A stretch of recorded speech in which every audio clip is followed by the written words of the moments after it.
98%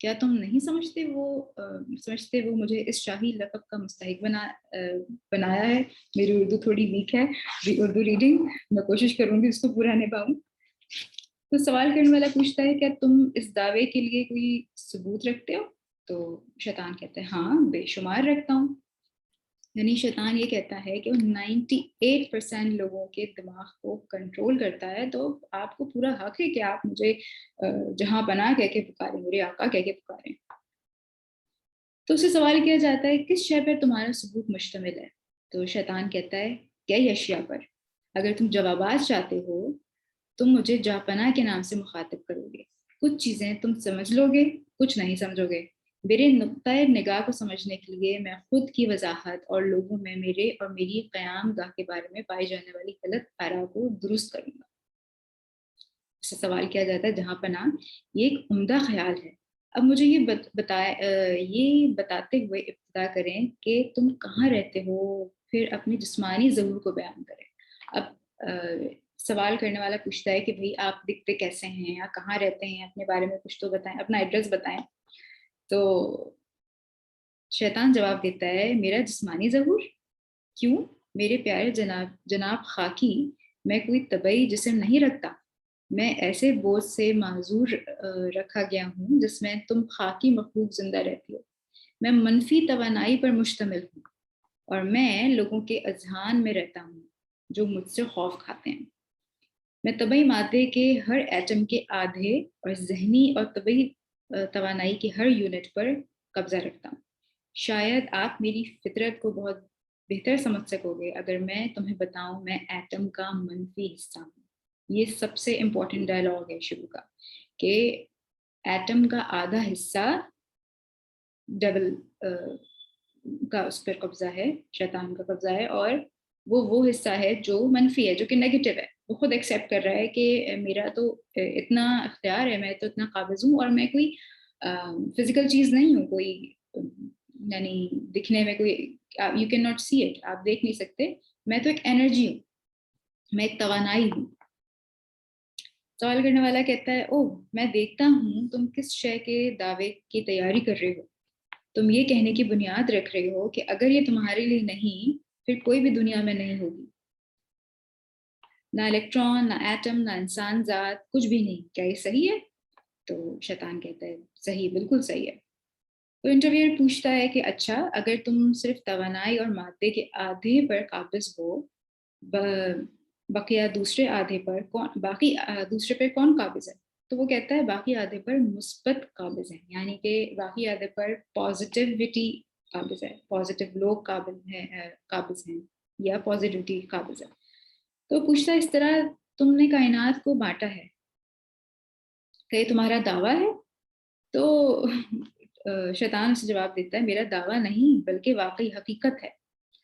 اس interview کے اختتام سے پہلے تم سمجھ جاؤ گے کہ میرا دعویٰ صحیح ہے. تم یہ بھی سمجھ جاؤ گے کہ وہ کیوں صحیح ہے, کیونکہ تمہارے جیسے کوئی اور دنیا نہیں, اور نہ تمہارے جیسی کوئی اور خاکی مخلوق ہے. میں کوئی کاٹنے دار زبان نہیں رکھتا. میں کوئی کانٹے دار زبان نہیں رکھتا, اور نہ کوئی نوکیلی دم والا درندہ ہوں, جیسے کہ ہم موویز میں دیکھتے ہیں نا, ڈیول کا ایک روپ انہوں نے بنا دیا ہے کہ ڈیول ایک اسٹک لے کر آتا ہے, اس کا کانٹے دار زبان ہوتی ہے, دم ہوتی ہے. تو سوال کرنے والا پوچھتا ہے لیکن تم ہر 100 لوگوں میں سے 98% کے اذہان کو ضرور کنٹرول کرتے ہو. تم نے یہ اپنے بارے میں کہا, اس لیے شیطان کی کنٹرول کردہ 98% دنیا میں تکالیف کا باعث کون ہے اگر تم نہیں؟ شیطان سے جواب دیتا ہے میں نے یہ نہیں کہا کہ دنیا کی تمام تکالیف کا باعث نہیں ہوں, اس کے برخلاف میں اسے بڑھاتا ہوں. ہر شے کے منفی پہلو بمشمول تم خاکی لوگوں کے خیالات کی نمائندگی کرنا میرا کام ہے. اس کے علاوہ میں لوگوں کو کیسے کنٹرول کر سکتا ہوں؟ میرا مخالف مثبت اور میں منفی خیالات کو کنٹرول کرتا ہوں. یعنی وہ یہ کہہ رہا ہے کہ تم زمینی خاکوں کا اس نے ذکر کیا, یعنی زمین پہ رہنے والے لوگ, وہ انسان نہیں کہہ رہا اس کو, شیطان کہہ رہا ہے کہ زمین پہ تم زمینی خاکے, جو کیونکہ ہم خاک سے بنے ہیں, مٹی سے بنے ہیں, تو اس کو بار بار زمینی خاکی تم خاکی لوگوں کے نام سے اس کو وہ مخاطب کر رہا ہے. تو انٹرویور پوچھتا ہے تم لوگوں کے اذہان پر کیسے حاصل کرتے ہو، یعنی تم ذہن پر کیسے قابض ہو جاتے ہو. تو انٹرویور تو ڈیول کہتا ہے اوہ یہ تو بہت آسان ہے، یہ بہت امپورٹنٹ ڈائلاگ ہے. میں صرف اندر داخل ہوتا ہوں اور انسانی ذہن کی غیر استعمال شدہ فضائے بصیرت پر قبضہ کر لیتا ہوں. میں منفی خیال کے بیجوں کو لوگوں کے اذہان میں بوتا ہوں. اس طرح میں فضائی بصیرت پر مکمل قبضہ اور کنٹرول کر لیتا ہوں. یعنی وہ یہ کہنا چاہ رہا ہے کہ ہم کہتے ہیں نا کہ ہمیں اپنا مائنڈ دماغ خالی کرنا ہے، ہمارے دماغ خالی ہے یا نیگیٹو ہے پازیٹیو ہے اور خالی ہے. ہم خالی کوئی چیز نہیں ہوتی دماغ میں، یا تو پازیٹیو چیز ہوتی ہیں یا تو پھر نیگیٹو چیز ہوتی ہیں. اسی طرح یہ شیطان یہ کہہ رہا ہے کہ جو چیز حصہ دماغ کا استعمال نہیں ہوا ہوتا اس پر میں قابض ہوتا ہوں، آٹومیٹیکلی وہ نیگیٹیوٹی میں آتا ہے. یعنی اب ہم اپنا جائزہ لے سکتے ہیں کہ ہم اپنا دماغ کو کتنا خالی چھوڑتے ہیں. اگر خالی چھوڑتے ہیں تو وہ خالی نہیں ہوتا، اصل میں اس میں شیطان آتا ہے. ایک مثال مشہور ہے خالی سر شیطان کا گھر. اس سے سوال کیا جاتا ہے تم ضرور متعدد چال بازیاں اور تدبیر رکھتے ہو جس کے ذریعے تم انسانی ذہن پر گرفت حاصل کرتے ہو. تو شیطان کہتا ہے یقیناً میں انسانی خیال پر گرفت حاصل کرنے کے لیے چال بازیاں اور تدابیر کا اطلاق کرتا ہوں. میری تدابیر زیادہ چلاکی والی ہوتی ہیں. تو اس سے پوچھا جاتا ہے آگے بڑھو، اپنی زیادہ اور چلاکی بتاؤ ذرا. اب ہاں یہاں اس انٹرویو میں آپ ایک چیز نوٹ کریں گے کہ شیطان ایک لیول پہ آگے اریٹیٹ ہونے لگتا ہے، اور لیکن جو سوال کرنے والا ہوتا ہے وہ چھوٹی چھوٹی چیزوں کو اٹھا کر خوب سوال کرتا ہے اور کہتا ہے کہ اچھا پھر واپس ٹاپک پہ لے آتا ہے. شیطان ٹاپک گھمانا چاہتا ہے لیکن اس کو واپس ٹاپک پہ لے آتا ہے. اب جیسے میں نے شروع میں کہا تھا یہ جو شیطان ہے دراصل یہ وہ آواز ہے اندر جو ہمیں بہکا رہی ہوتی ہے، جس کو ہم نفس کہہ سکتے ہیں. اور وہ کامیاب لوگ جو ہیں ان کا وہ قابو پا لیتے ہیں اپنے نفس پہ، اور جو ناکام ہیں جس کو انہوں نے کہا ہے کہ 98% لوگوں پر یہ قبضہ کر لیتا ہے شیطان، ان کے اندر یہ کوالٹی ہوتی ہے کہ وہ اپنے نفس پہ اپنی اس آواز پہ قابو نہیں پاتے. تب سے پوچھ رہا ہے کہ آپ اب ذرا اپنی آگے بتائیں اپنی چال بازیاں کہ آپ کس طرح قابو کرتے ہیں. تو وہ جواب دیتا ہے ذہن کو کنٹرول کرنے کی میری تدابیر میں سب سے زیادہ چلاک ایک تدبیر خوف ہے. میں لوگوں کے ذہن میں خوف کا بیج بوتا ہوں، اور جیسے ہی یہ بیج پھوٹتا ہے اور بڑھتا ہے اس کے استعمال کے ذریعے جو فضائی بصیرت وہ قبضے میں رکھتے ہیں میں ان کو کنٹرول کرتا ہوں.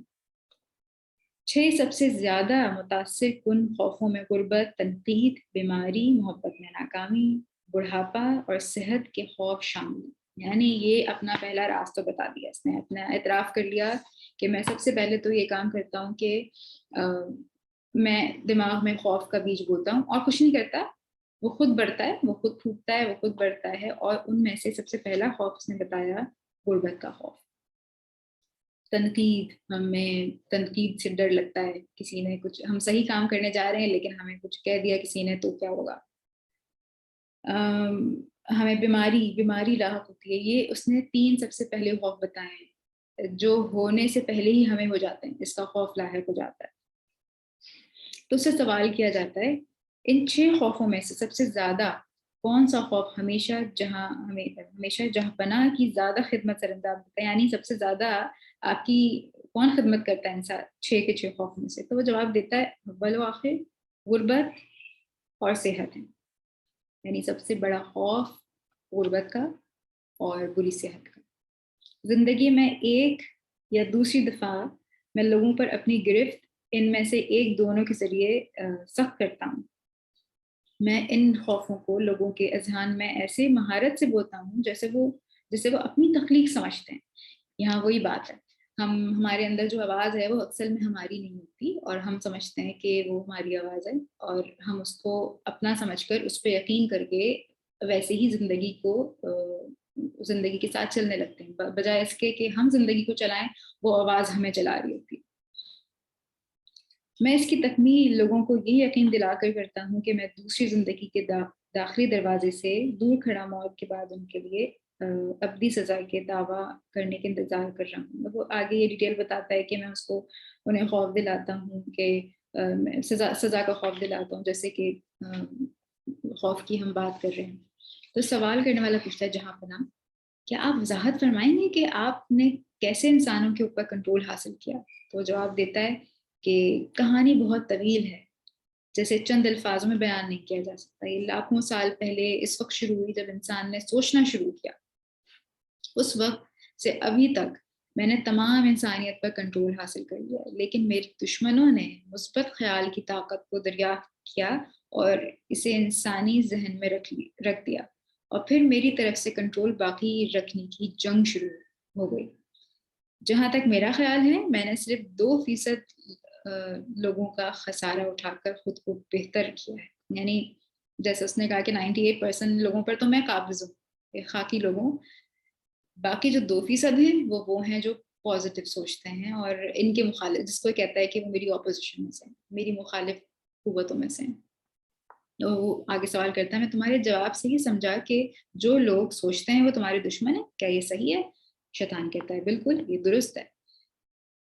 اس سے شیطان سے سوال کیا جاتا ہے کہ اسے اس دنیا کے بارے میں مجھے مزید بتاؤ جس میں تم رہتے ہو. شیطان کہتا ہے میں وہاں رہتا ہوں جہاں رہنا منتخب کرتا ہوں. وقت اور فضائی وسعت میرے لیے وجود نہیں رکھتے. میں وہ طاقت ہوں جسے تمہارے لیے بہترین انداز میں توانائی پکارا جا سکتا ہے، یعنی آپ انرجی. میرے بہترین مسکن جیسا میں بیان کر چکا ہوں خاکیوں کے ذہان میں. خاکیاں یعنی ہم خاک کے بنے ہیں، وہ ہمیں کہہ رہا ہے کہ ہمیں انسانوں کے ذہان یعنی دماغ میں رہنا پسند کرتا ہوں. میں ہر انسان کے ذہن کی فضائی وسعت کے ایک حصہ پہ کنٹرول رکھتا ہوں. ہر فرد کی فضائی وسعت ذہن کے حصے کا انحصار اس بات پر ہوتا ہے کہ وہ شخص کتنا تھوڑا سوچتا ہے. جیسا میں تمہیں بتا چکا ہوں میں کسی بھی شخص کو مکمل طور پر کنٹرول نہیں کر سکتا. ابھی یہاں آ کر ایک اور چیز کا اعتراف کرتا ہے کھلم کھلا کہ میں تو ہر ایک پر کنٹرول نہیں کر سکتا. یعنی وہ اس بات کو کھلم کھلا کہہ رہا ہے کہ اختیار ہمارے پاس ہے، لیکن پھر بھی جاننا ہمیں یہ ہے اس کتاب کو پڑھ کے کہ آخر وہ کیا چیزیں ہیں کہ ہمارے پاس اختیار ہو کر بھی شیطان کے پاس 98% دماغ ہے، ہم لوگوں کے دماغ ہیں، اور صرف 2% لوگوں کو یہ جیت نہیں سکا. 2% لوگوں نے اس کو ہرایا ہے. اچھا آگے اس کی ان کی مزید کنورزیشن ہے، وہ ان کو زور دیتا ہے اور پوچھتا ہے کہ بھائی اور بتاؤ. اس کے سوال سے ہی سوال نکالتا ہے اور اس کو انکمفرٹیبل کرنے کی کوشش کرتا ہے. سوال کرنے والا پوچھتا ہے بعض میں کہ تمہارا زمین پر سب سے بڑا دشمن کون ہے جہاں پناہ؟ تو وہ جواب دیتا ہے وہ تمام لوگ جو لوگوں کو سوچنے پر اکساتے ہیں اور اپنی ذاتی پیش قدمی کے مطابق عمل کرتے ہیں میرے دشمن ہیں. ایسا جیسے سقراط، کنفیوشس، والٹیر اور تھامس وغیرہ کا ذکر کرتا ہے، ابراہم لنکن. اور تم بھی میرے ساتھ کچھ بہتر نہیں کر رہے ہو. یعنی اب چونکہ یہ سوال پہ سوال کر رہا ہے، اس کے اندر کی باتیں جاننے کی کوشش کر رہا ہے، اس کے راز جاننا چاہ رہا ہے. یعنی کہ وہ سوچ رہا ہے، انٹرویو کرنے والا سوچ رہا ہے، وہ اس کی ایک بات پر خاموش نہیں ہو رہا کہ وہ ڈر نہیں رہا اس سے. جیسے جیسے وہ سوال کر رہا ہے تو یہ کہہ رہا ہے کہ جتنے فلاسفر آئے وہ میرے مخالف تھے کیونکہ وہ سوچنے کی صلاحیت رکھتے تھے. سارے فلاسفرز کا وہ نام لیتا ہے اور کیونکہ وہ تھنکرز تھے، اور کہتا ہے کہ اور تم بھی میرے ساتھ کچھ اچھا برتاؤ نہیں کر رہے ہو. تو اسے سوال کیا جاتا ہے کیا یہ درست ہے کہ تم ان لوگوں کو استعمال کرتے ہو جن کے پاس بہت دولت ہے؟ شیطان جواب دیتا ہے جیسا میں تمہیں پہلے بتا چکا ہوں غربت ہمیشہ میری دوست رہی ہے، کیونکہ یہ لوگوں میں سوچنے کی خود مختاری کی حوصلہ شکنی اور خوف کا حوصلہ افزائی کرتی ہے. کچھ دولت مند لوگ میرے مقصد کی خدمت کرتے ہیں جبکہ دوسرے ان پر انحصار کر کے دولت کو کیسے استعمال کیا جائے مجھے عظیم نقصان پہنچاتے ہیں. یعنی ہم سنتے آئے ہیں نا کہ پیسہ اچھی چیز نہیں ہوتی، اور ہم دیکھتے بھی ہیں کہ جب پیسہ آ جاتا ہے تو اس کو غلط طرح سے استعمال کیا جاتا ہے. تو یہ کہہ رہا ہے کہ ہاں میں پیسے والوں کو استعمال کرتا ہوں، اور لیکن بہت سے ایسے لوگ ہیں جو میرے مخالف ہو گئے ہیں، میری مخالف قوتوں میں سے ہیں، کیونکہ وہ پیسہ کس طرح استعمال کرنا ہے وہ اس کی ترغیب دیتے ہیں، وہ اس کا ایجوکیشن دیتے ہیں سب کو. اور وہ یہ کہتا ہے شروع میں کہ غربت ہمیشہ میری دشمن رہی ہے، مطلب میری دوست رہی ہے. سوری. غربت اس لیے دوست رہی ہے کیونکہ غربت میں انسان سوچنے سمجھنے کے قابل نہیں ہوتا. جو بیسک ضروریات ہوتی ہیں روٹی کپڑا اور مکان، جب وہ نہیں ملتا تو وہ سوچ نہیں پاتا، یعنی ذہن کام نہیں کرتا، بھوکے پیٹ کام نہیں کرتا، اور ہم ایک سروائیول موڈ میں ہوتے ہیں کہ ہمیں کھانا ہے اور بس زندہ رہنا ہے، ہمیں کھانا ہے زندہ رہنا ہے. یہ ایک سرکل میں گھومتا رہتا ہے. آگے اس کی مزید گفتگو ہے.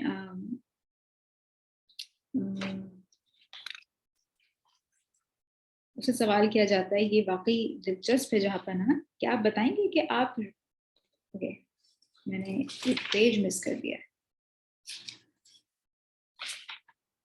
ٹھیک ہے، یہاں آ کر یہ اس کو انکمفرٹیبل کوشچن کرتا ہے اور آگے ایک راز وہ بتاتا ہے کہ انٹرویور جیسے جیسے اس پہ زور ڈالتا ہے کہ آپ مجھے مزید بتائیں، مجھے مزید بتائیں، مجھے مزید بتائیں، تو اب آگے وہ ایک سوال کرتا ہے. وہ کہتا ہے تم اپنی سب سے زیادہ منفرد چال بازی کے بارے میں بتاؤ، وہ جس کو تم لوگوں کی سب سے بڑی تعداد کو پھانسنے کے لیے استعمال کرتے ہو. تو وہ جواب دیتا ہے، اگر تم مجھے اس راز سے پردہ اٹھانے پر مجبور کرتے ہو، اس کا مطلب ہے مجھے اس وقت زندہ لاکھوں لوگوں سے اور اس سے بھی زیادہ لاکھوں لوگوں کی تعداد میں پیدا ہونے والوں سے ہاتھ دھونا ہوگا. میں تم سے التجا کرتا ہوں مجھے اس سوال کا جواب نہ دینے کی اجازت دی جائے، کیونکہ اصل راز پتہ چل جائے گا، ہم اس راز پہ کام کریں گے، ہماری زندگی کا کنٹرول ہمارے ہاتھ میں آ جائے گا. تو سوال کرنے والا پوچھتا ہے کہ اس طرح جہاں پناہ صرف سیدھی سادی خاکی مخلوق سے خوف زدہ ہیں، کیا یہ درست ہے؟ تو شیطان جواب دیتا ہے، یہ درست نہیں، لیکن یہ سچ ہے. اگر تم کو کوئی حق نہیں کہ مجھ سے میرے سب سے زیادہ تجارتی آلے کی چوری کرو. لاکھوں سالوں سے میں نے خاکی مخلوق پر خوف اور جہالت کے ذریعے سے حکمرانی کی ہے. اب تم آ گئے ہو اور میرے ان ہتھیاروں کو مجھ پر دباؤ ڈال کر ان کا استعمال کا طریقہ جاننا چاہتے ہو. سوال کرنے والا کہتا ہے، آئیں بائیں شائیں کرنا بند کریں اور اپنے اعتراف کو جرم کرنا شروع کریں. آپ نے خود میرے سامنے اعتراف کیا ہے کہ جب یہ بتایا ہے کہ آپ کس طرح سے انسانوں کو یعنی کہ انسانوں کو کس طرح سے آپ ان کی زندگی اجیرن کرتے ہیں، ان کے دماغ میں ایسے بیج بوتے ہیں جو کہ آپ کو نہیں بولنے چاہیے اور وہ اپنی ہی آگ میں پھر جلتے ہیں. تو وہ جواب دیتا ہے، میرا انسانوں پر سب سے بڑا ہتھیار 2 خفیہ اصولوں پر مشتمل ہے جس کے ذریعے میں ان کے اذہان پر کنٹرول حاصل کرتا ہوں. سب سے پہلے میں عادت کے اصول کی بات کروں جس کے ذریعے میں خاموشی سے لوگوں کے اذہان میں داخل ہو جاتا ہوں. اس اصول پر عمل کر کے میں ملانگی یعنی ڈرفٹنگ کی عادت کو تشکیل دیتا ہوں. جب کوئی شخص کسی بھی موضوع پر بھٹک جاتا ہے وہ سیدھا اس کے دروازے پر پہنچ جاتا ہے جسے خاکی جہنم پکارتے ہیں. ڈرفٹنگ کی عادت انہوں نے پہلی بتائی ہے. یہ پہلی عادت ہے جو میرے دوست ہیں، یہ ان کی پہلی صفت یہ ہے کہ وہ ڈرفٹر ہوتے ہیں. ڈرفٹنگ کیا ہوتا ہے اس کو بڑے آسان الفاظ میں اگر بتاؤں تو ایک مثال کے طور پہ کشتی ہے دریا میں اور خوب ہوا چل رہی ہے، کبھی ہوا سے کشتی ادھر آ رہی ہے، کبھی ہوا سے ادھر جا رہی ہے. اس کی اپنی کوئی ڈائریکشن نہیں ہے، اس کے اندر کوئی مشین نہیں ہے، آپ اس پہ بیٹھے ہوئے ہیں لیکن اپنی ڈائریکشن سیٹ بھی نہیں کر رہے ہیں، نہ کوشش کر رہے ہیں. تو کیا ہوتا ہے کہ وہ کشتی ادھر سے ادھر ڈولتی رہتی ہے، ڈرفٹ ہوتا ہے. آپ نے گاڑی بھی ڈرفٹ ہوتی دیکھی ہے نا، ہم ایک ہی سرکل میں گھومتے رہتے ہیں. تو وہ اس عادت کو بتاتے ہیں کہ وہ ڈرفٹرز ہوتے ہیں. ان کا وہ اپنے ایکسٹرنل حالات یعنی باہر کے حالات کو دیکھتے ہوئے ادھر سے ادھر گھومتے رہتے ہیں. ان کی زندگی کا کوئی مقصد نہیں ہوتا، ان کی کوئی رائے نہیں ہوتی، انہیں کیا کرنا ہے زندگی میں انہیں اس بات کا نہیں پتا ہوتا. وہ صرف زندہ ہوتے ہیں، وہ جی نہیں رہے ہوتے. اسے سوال کیا جاتا ہے، ان تمام طریقوں کی تشریح کرو جس سے تم لوگوں کا تم ڈرفٹر کو اپنی جانب کرنے کی ترغیب دیتے ہو، یعنی ڈرفٹر بناتے ہو. اس لفظ کی وضاحت کرو، ہمیں تھوڑا اور بتائیں کہ اس سے آپ کی کیا مراد ہے. تو شیطان کہتا ہے کہ میں ڈرفٹ کی بہترین تشریح کر سکتا ہوں کہ وہ لوگ جو اپنی ذات کے لیے سوچتے ہیں وہ کبھی بھی ڈرفٹر نہیں بنتے، جبکہ وہ جو تھوڑا یا جو اپنی ذات کے بارے میں بالکل نہیں سوچتے وہ ڈرفٹرز بنتے ہیں. یعنی وہی مثال ہے کہ آپ اندر سے آپ اپنی آواز نہیں سن رہے ہیں، بلکہ باہر کی ہوا جو بھی، یعنی ایک وہی کشتی جو ادھر سے ادھر گھومے جا رہی ہے، آپ اسی کی طرح باہر کے حالات پہ ڈپینڈ کر کے ادھر سے ادھر گھوم رہے ہیں. آپ اپنی کوئی آواز نہیں ہے، آپ کی اپنی کوئی پہچان نہیں ہے. ڈرفٹر وہ ہے جو اپنی ذہن کو باہر کے حالات سے متاثر کرتا ہے اور دوسروں کو اسے کنٹرول کرنے کی اجازت دیتا ہے. وہ مجھے اپنے ذہن پر قبضہ کرنے اور خود سوچنے کی تکلیف اٹھانے کے بجائے اس کی سوچ کا کام مجھے کرنے کی اجازت دیتا ہے.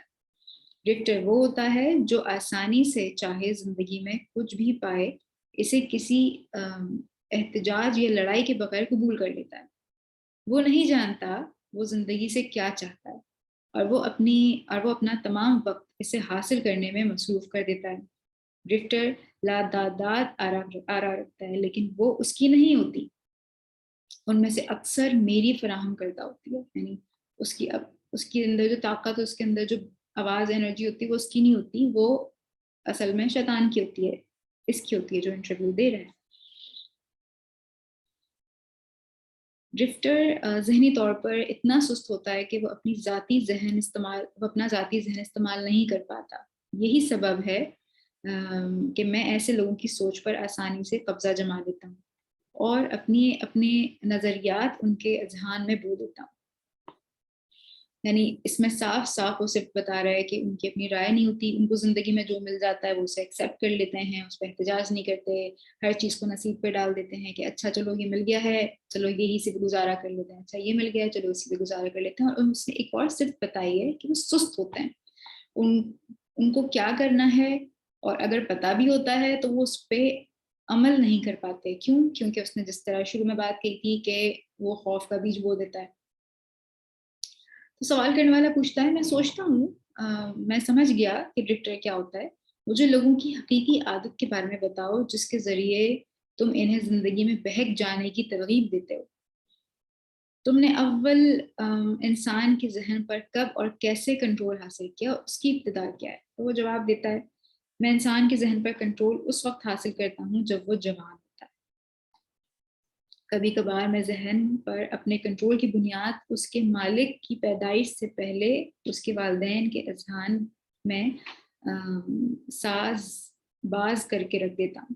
کبھی کبھی میں اس سے بھی پیچھے جا کر لوگوں کو اپنے کنٹرول کے لیے تیار کرتا ہوں، جسے تم خاکی طبعی وراثت کہتے ہیں. تم دیکھتے ہو اس لیے میں ایک شخص کے ذہن تک پہنچنے کی دو رسائیاں رکھتا ہوں. ہم کہتے ہیں نا کہ بھائی ہمیں غصہ آتا ہے، it runs in my blood, ہمارے خاندان میں ہے اور ہم چینج نہیں کر سکتے. تو یہ یہاں ایک بات کر رہا ہے کہ میں تو اس کی پیدائش سے پہلے ہی وہ چیز اس کے دماغ میں ڈال دیتا ہوں، اور ان کی آبا اجداد کی جو بھی کوالٹیز ہوتی ہیں، صفات ہیں، وہ ان کے ساتھ ساتھ چلتی رہتی ہیں. یہ اس کا سب سے بڑا ہتھیار ہے، میں یہ کام کرتا ہوں.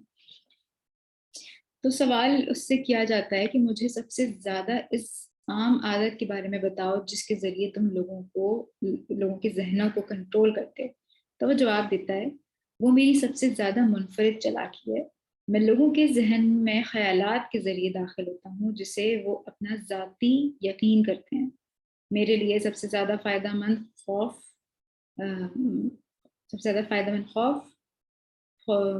لالچ، ہوس، انتقام، غصہ، دکھاوا، سستی اور کاہلی. ان میں سے ایک یا زائد سے میں کسی کے ذہن میں عمر کے کسی بھی حصے میں داخل ہو جاتا ہوں، لیکن میں اپنے بہترین نتائج اس وقت حاصل کرتا ہوں جب انسان کے ذہن کا کنٹرول اس کی جوانی میں اس کے یہ سیکھنے سے پہلے حاصل کر لیتا ہوں کہ وہ کیسے ان ابواب کو بند کر کے جہاں سے میں داخل ہوتا ہوں. یعنی وہ کہنا یہ چاہتا ہے کہ وہ سب سے زیادہ استعمال ان سب چیزوں کو جوانی میں کرتا ہے، اور یہ سب سے زیادہ چیز عام ہے. یہ ثبوت ہمارے سامنے ہے کہ ہم سب سے زیادہ جو بہکنے کی عمر ہوتی ہے وہ یہی ہوتی ہے، جس کو ہم کہتے ہیں کچی عمر. اور اسی عمر میں ہم انسان کو، بچے کو سوچنے کی صلاحیت نہیں دیتے. ابھی کے لیے اتنا ہی. ابھی آگے ہم مزید جو اس میں ڈسکور کریں گے، اگر آپ کے پاس یہ کتاب ہے تو آپ اس کو پڑھیں، نہیں ہے تو خرید کے پڑھیں. وہ آگے مزید بتاتا ہے کہ کس طرح سے ہمارے دماغ کو اس عمر میں پولیوٹیڈ کیا جاتا ہے ایجوکیشن سے، انوائرمنٹ سے، ماحول سے، میڈیا سے اور کئی ساری چیزوں سے. ابھی تو ویڈیو لمبی ہو گئی ہے، انشاءاللہ اس کا سیکنڈ پارٹ کے لیے پھر کبھی حاضر ہوں گے. میں چاہوں گی کہ اس پر ریفلیکٹ کیا جائے، اس میں جو جو چیزیں ہیں اس کو لکھا جائے، خاص کر ان باتوں کا جو سوال انٹرویور نے کیے ہیں اور جس کے جواب ہمیں ہمارے دماغ میں ہماری وہ آواز دیتی رہتی ہے جس کو ہم اپنا سمجھتے ہیں. اس میں بہت چھوٹی چھوٹی سی چیزیں ہیں، یعنی چھوٹی چھوٹی عادات ہیں، جیسے میں نے کہا سگریٹ کی عادت یا پھر غیر ضروری یعنی جنک فوڈ کھانے کی عادت، اپنی صحت کا خیال نہ رکھنے کی عادت، اور بہت سی ایسی چیزیں جو ہماری تعلیم کا حصہ بن گئی ہیں اور تعلیم ہے نہیں، وہ ہماری تعلیم بھی پولیوٹ کر چکی ہے، ہماری وہ آواز جو ہمارے اندر بیٹھی ہے. اس کا جائزہ لیا جائے اور اس پر کام کیا جائے. بہترین ٹیکنیک یہ ہے کہ آپ جتنا زیادہ اس اپنی آواز سے سوال کریں گے جو آپ کو بہکا رہی ہے، جو آپ کو نیگیٹیوٹی کی طرف لے کے جا رہی ہے اور جو زیادہ قابض ہے، اس سے جتنا سوال کریں گے وہ ڈر جائے گی. آپ کو اس سے ڈرنے کی ضرورت نہیں ہے. اس سے ڈرنے کے بجائے آپ اس سے اتنے سوال کریں کہ وہ خاموش ہو جائے اور آپ اس پہ قابض ہو جائیں. اور وہ اسی صفت کی طرف اشارہ کر رہا ہے کہ جو کامیاب لوگ ہوتے ہیں، وہ جو 2% لوگ ہوتے ہیں، ان کے اندر یہ کوالٹی ہوتی ہے کہ وہ ان کے پاس پاور ہوتی ہے، وہ ڈرفٹرز نہیں ہوتے، وہ ادھر سے ادھر نہیں ٹولتے. ان کو اپنی زندگی کا مقصد پتہ ہوتا ہے، ان کو اپنی آواز پتہ ہوتی ہے کہ وہ کیا کرنا چاہتے ہیں. اگر آپ کو لگتا ہے کہ آپ اپنی آواز نہیں پہچان سکے ہیں تو آپ اس پر کام کریں. بہت سی ایسی ٹیچنگز موجود ہیں جس سے آپ اپنی آواز کو کس طرح پہچاننا ہے آپ اس پر کام کر سکتے ہیں. انشاءاللہ نیکسٹ ٹائم کسی اور کتاب کے ساتھ ملاقات ہوگی. اللہ حافظ.